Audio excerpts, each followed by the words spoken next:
Hello, my fellow nerds. Welcome to another edition of the Mandalorian Season 3 review. It's 4 in the fucking morning. What the hell? I got the boys up with me. Finally, we doing this live. We haven't seen any Easter egg videos. We're just giving you a red-hot opinion and review. Sleepy, since you were the first in, you go first.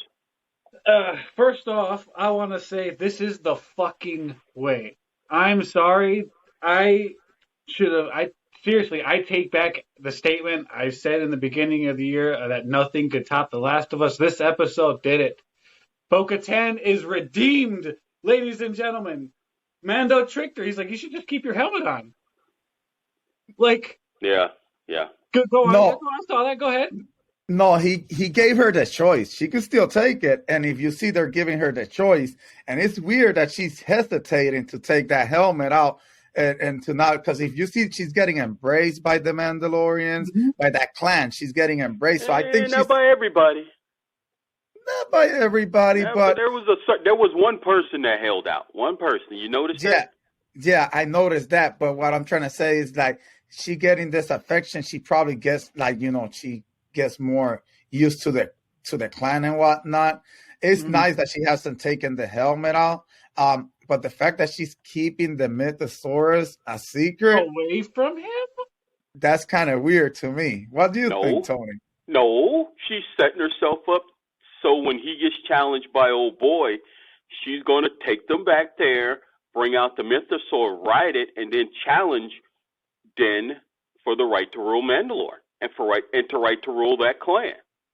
You also saw, since we're going all spoilers, by the way, this is a spoiler episode.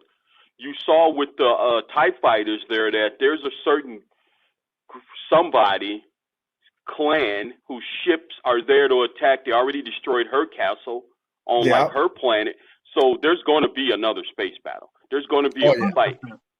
And I can see her keeping that to herself now that she's going to be Queen of Mandalore. She's going to get to lead not only her clan, but Din's chance. And she's going to be the one in charge. But I think it's true now that it's actually real.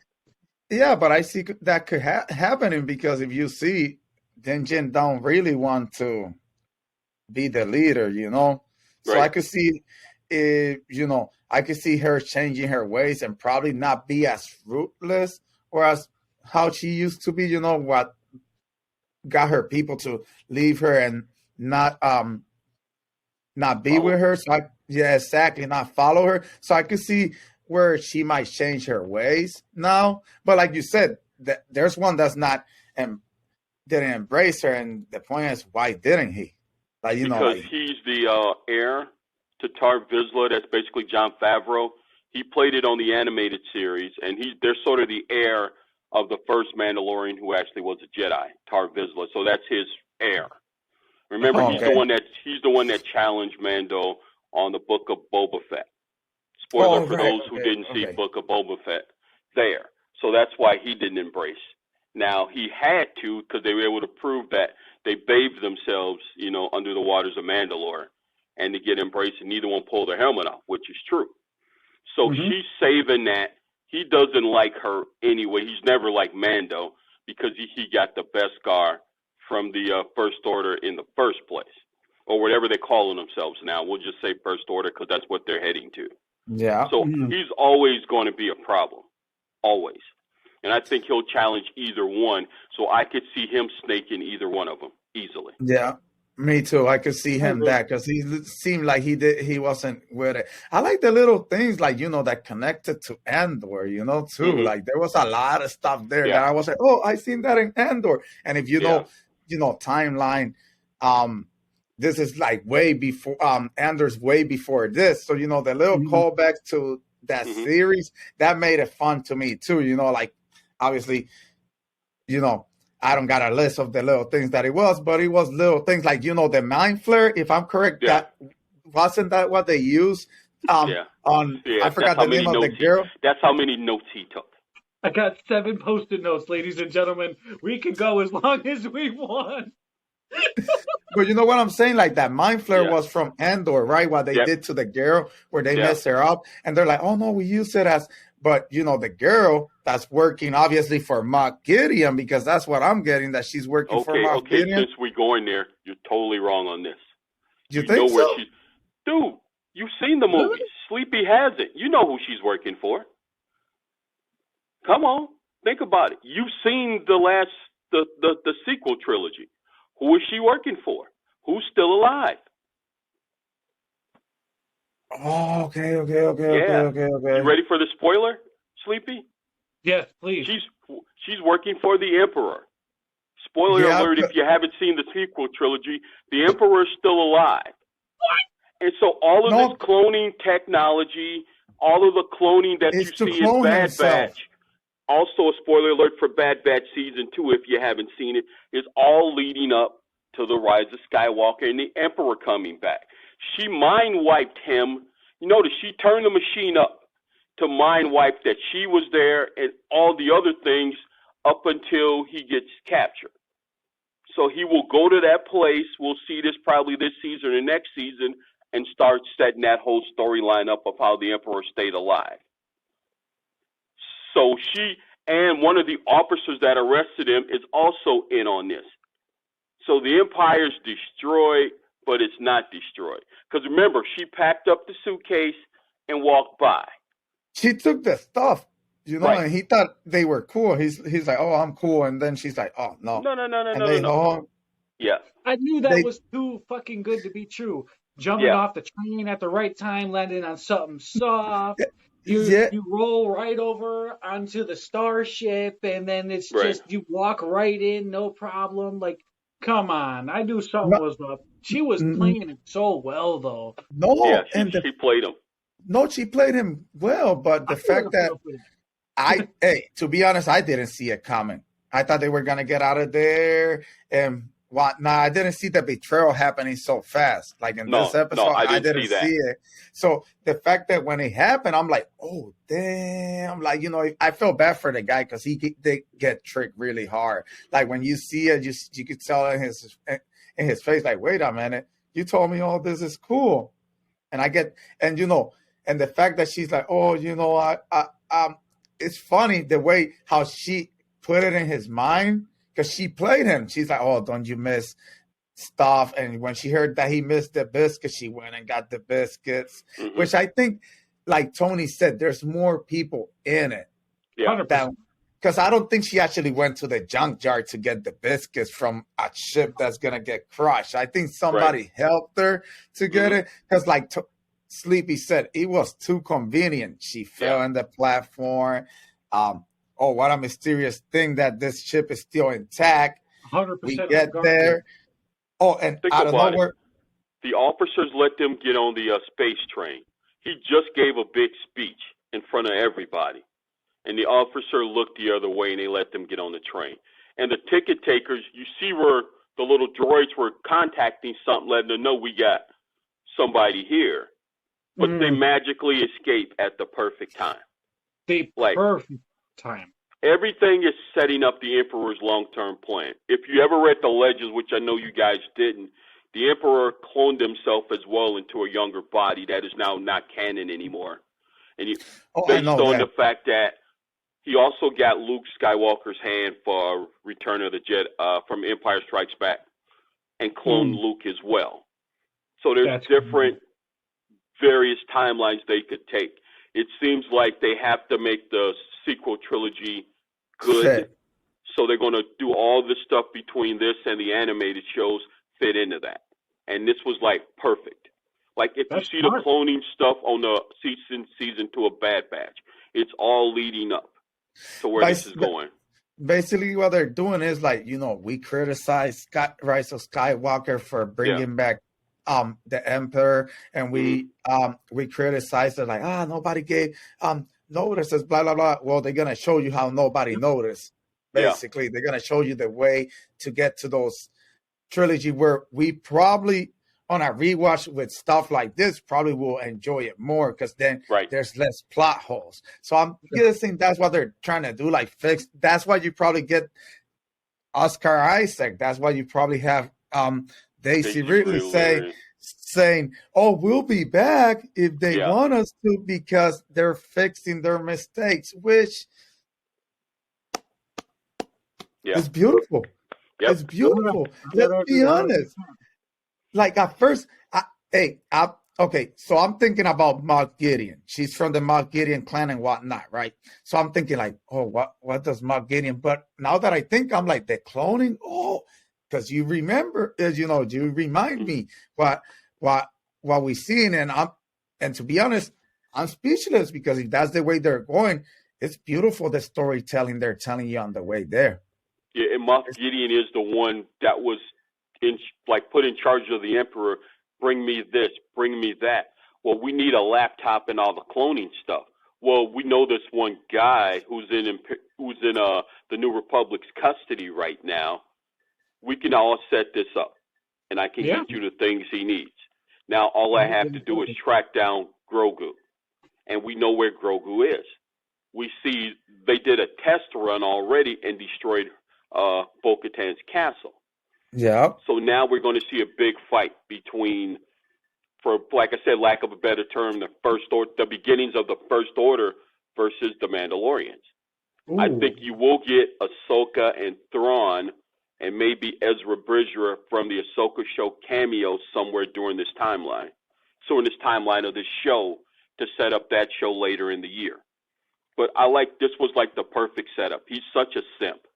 Like you always have, so recently now these simps in all these Star Wars shows, and I'm loving it. Like I don't get it. I don't get it. Like he's like, oh my god, and she got him. She hold his hand, dude, with some biscuits, with some fucking biscuits. I even said, like before you guys gave me the spoilers, before you gave me the spoiler, I said XCOM officer, she is pushing him to do it, almost like someone else is pulling the strings. Before you even gave me that little thing, because like. He even fooled himself by speaking, I'm doing the right thing. I'm doing the right thing. Like, it's awesome. It took some convincing. Good with their TV shows. So where the fuck is the movie? We'll get there. We'll get there. I think once we get Star Wars Celebration next month, is it? Yep. Next month. I think we'll get a clear vision of where they're going. I think movies are coming back. I think the reception of the TV shows and the fans wanting movies, I think they're coming back. And to be honest, I was listening to our podcast from last week. I think it was on the top 5 moments that if you haven't seen it, we'll put it on the description. But it is true actually it wasn't. It was on the Star Wars rumors, movie rumors, and director, which we'll put the link to that then. And where we were saying that probably they're scared, but I think, like you said, Tony, I think out of Marvel, DC, and all that, Star Wars might be the one that's like looks future proof. They look like they're in the right path. They look like they're fixing. I think, yes. If you see the sequel trilogy, it does look, it's way far from what's happening right now and everything. But if you see, they set up so much things over there and with a lot of plot holes that they're using that to build it. So I see where they got stories for time. And like you said, it depends where they want to pull. They got the legends to pull from, with Luke Skywalker's hand and whatnot. They got a lot of places to pull from. So I think, I think Star Wars is in pretty good hands at the moment. And it's in a pretty good course. You see this episode and you're trying to figure out where you're not liking it, but everything of this episode was important. Every conversation. I can't wait to watch this episode again later on today because once I watched it, the way she tricked him and whatnot, I wasn't expecting that. So I want to see if there was signs, even though you kind of tell now that you see it, because she was so convincing him, but you're not the bad guy if you're helping the good guys, if it's for the greater good. Basically, if it's for the greater good, you're not in the wrong. So you didn't see that coming. No, I did, but I didn't see Okay. it coming in this episode. I seen it coming down the season. I So thought the it was fact that good. it happened, I thought he was gonna help her clone something or whatnot. So the fact that it happened right in this episode tells you that there's more shit to tell than just this story. So it's good. It's good. I like the way they introduce a story and wrap it up if it's not that important. Let's not leave it hanging there. They wrap this beautiful, even though they wrap this beautiful with the scientists. They still left enough for the story to continue. Whereas with the lady taking all that stuff and whatnot, so it leaves a lot of stuff open and closes stuff that is not needed. And I like that. I like that about this show. I like that for some reason they just have simps in this show now that are just so stupid and gullible that, pretty girl shows up and boom, they will do anything. And it's like the Emperor is just like the perfect pawn. Chess master who has all these chess things on a board, and he's like pawning everybody. There's only him as the king, and he's pawning everybody now, as we can see, even in death. Because we know how the story ends, but to get there, they're trying to set this up so perfectly. And like, if the guards there look the other way, remember there's about 6 guards and whoever was flying that ship. That lets me know that all these Imperial officers and Imperial soldiers are not who they say they are. And you can see how, once again, the First Order rose right under their nose and they saw nothing coming. It shows you once again that the New Republic is just as dumb as the Old Republic. And it's just as dumb as the Jedi, where a Sith Lord was sitting right under their noses and they never sensed it or anything. So to me, it shows that, once again, don't trust your government, because they're stupid as fuck. And it's just stunning how they didn't see this. I could tell the second she walked into his speech. Yep, I can see how this is going to go. And I can see how, but the perfect is that she mind wiped him. So he doesn't remember what he did. So when he gets back out, he ain't going to know nothing. It'll be like they met for the first time. But can I ask you a question, though? By she mind wiping him, didn't he like a lot of the cloning thing, or he wrote it down already, or what? Because yes. Remember, he's already studying that before he got captured. So all of that stuff is still there on a hard drive somewhere. Yeah. Okay. Because remember, he's realizing that they destroyed a lot of stuff, but they needed certain things. So that's why Moff Gideon let her turn herself in, go there, get him, get certain things out of it. So that way they can get the technology. And remember, he said he needed more samples to run tests during last season when they went to that one base.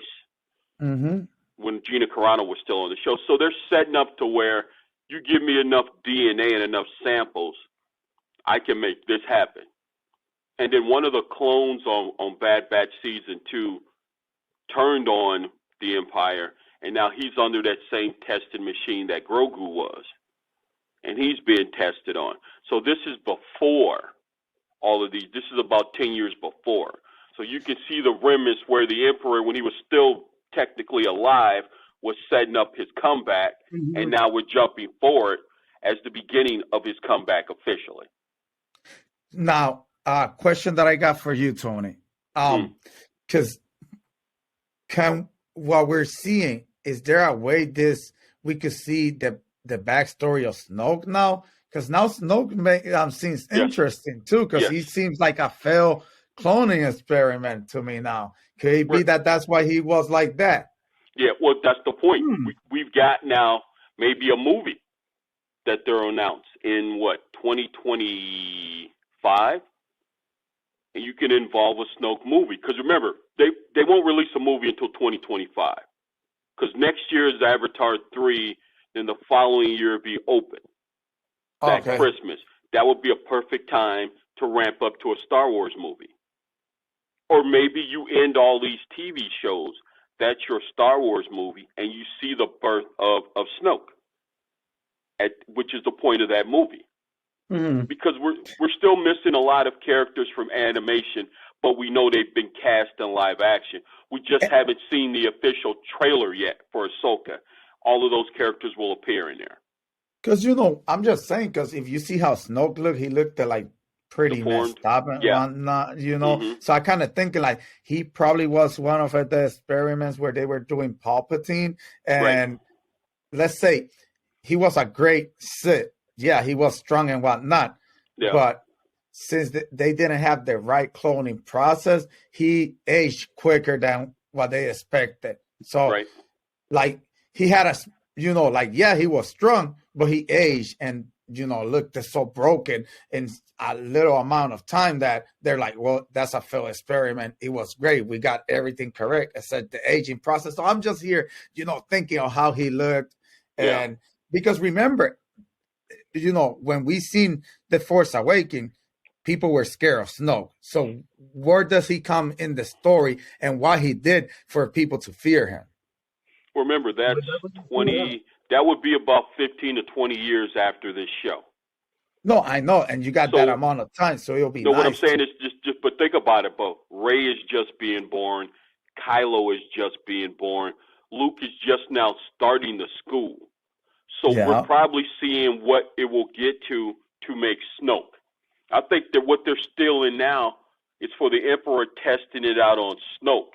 Now, I can't get a full-fledged body, but I can get the cloning down and I can get the force powers down. But I need my granddaughter, Rey, spoiler alert, Sleepy, to actually transfer her essence into me and I can steal that body. So we know that's where we're going. But I think right now, those two would be babies and we're going to experiment on Snoke and tie that all in together. Yeah. Because the problem with Kylo is that he had a Darth Vader complex after Luke tried to kill him. And he's always trying to live up to it because there was no reason for him to wear a mask ever. He just chose to because he wanted to be like his grandfather. Yeah. Rey was just an orphan. Once her father and mother realized what she was, they just dumped her off. And I think Snoke is the key. That I think right now what we're seeing is Moff Gideon trying to build Snoke for the Emperor, and that'll be the test. Something goes wrong, and then they have to go deeper into the outer realm, as we saw in The Rise of Skywalker. And I think that'll be Grand Admiral Thrawn's fleet that's been sitting there the whole time, but the technology advances so where each one of those ships now can destroy a planet. I think that's my opinion. I ain't seen that. I ain't read that nowhere, but I think that's where we're all leading to. That's good theories, bro. And that's a nice way to tie everything, to be honest. Yeah. I wish we had more time because we could do another half hour on this. I know Sleepy got like notes and notes and notes. We haven't even talked about R4 flying all over the ship as Bo-Katan was being her badass self with that. And he's scared as fuck. With the sticks. Yeah, he's got so much anxiety, but like Tony said, we could keep talking on and on and on about this. How could you express that to a robot, right? The way they capture that is beautiful. Mm-hmm. Yeah, that is just funny. But yeah, at the end of the day, let's rate this episode. Oh, why'd you give it? 10. 10 easily. Undeniable. 10. Undeniable, perfect score. They just keep going up. Think about it. We got the Mandalorians, we got the Pershing plot, and then the Mandalorians again. And I was wondering when I saw the time, 59 minutes? And they filled it perfectly. It flowed perfectly. Her turn, like you said, I saw the turn coming, but they did it all in one episode. They're cramming so much into one episode and ending it perfectly on two cliffhangers this week that are big. Yes. Because now 100%. if the, for lack of a better term, if the police officers and her still work for the First Order, who else in that government is corrupt? Is working for the First Order, exactly. Right. And not only that, they still left the cliffhanger from the following week open too, which is the Mythosaur. So I got high hopes for this season. I got high hopes. So it's only going to take off from here. We already give it a perfect score. Tony, send it off. All right. Well, if you stay tuned and if you like this episode, give it a thumbs up. comment on it. You'll be entered for a giveaway for a PS5. Deuces, nerds, because this is the way. This is the way.